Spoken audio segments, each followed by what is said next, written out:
मांडन की स्थापना हेतु निःशुल्क आवंटित कर दी गई है और संस्थान बरडोत के लिए ज़मीन का चिन्हीकरण कर दिया गया है ग्राम बरडोत में और 1.5 हेक्टेयर किस्म चारागाह में से भूमि का आवंटन नवीन प्रस्तावित जो रेवेन्यू डिपार्टमेंट है उसको लिख दिया गया है। माननीय सदस्य। माननीय अध्यक्ष महोदय, मैं मंत्री जी से पूछना चाहता हूं कि पहले तो धन्यवाद देना चाहता हूं माननीय मुख्यमंत्री जी को और मंत्री जी को कि इन्होंने मेरे यहाँ 2 ITI दे दी, इससे बच्चों को रोजगार मिलेगा। अब मैं तो एक ये पूछना चाहता हूं कि ये ज़मीन कब तक अलॉट हो जाए, क्योंकि पत्र लिखना, पत्र चलना ये तो बहुत बार हो चुका है।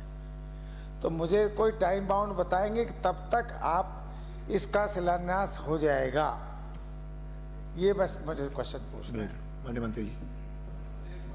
सकता हूं कि जसवंत जी जो वहाँ के विधायक हैं, हमारे विभाग के पहले मंत्री भी रहे हैं, जो उन्होंने बात कही कि पत्र चलता है, उसके लिए मैं बतलाना चाहता हूं कि ये सरकार अभी भारतीय जनता पार्टी की भजनलाल जी के नेतृत्व की सरकार है, उसका मैं उदाहरण देना चाहता हूं। जो 2 ITI हैं उसमें से एक ITI पिछली सरकार ने सैंक्शन करी थी, लेकिन उसकी ज़मीन जो चिन्हित हुई थी वो 2022 के अंदर जो ज़मीन चिन्हित हुई थी वो रिजेक्ट हो गई। लेकिन 2022 से लेकर 23 दिसंबर तक कोई नई ज़मीन का चिन्हीकरण नहीं करा गया।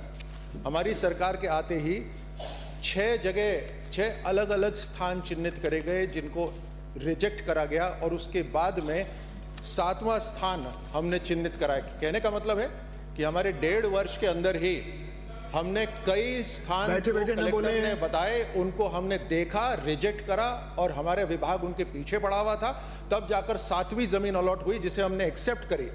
यहाँ अध्यक्ष महोदय मैं कहना चाहता हूं कि ये केवल कोई विधायक ही नहीं है जो चाहते हैं कि ITI उनके पास आए, ये हमारा स्किल विभाग है जो चाहता है कि हमारा ITI वहां पर आए।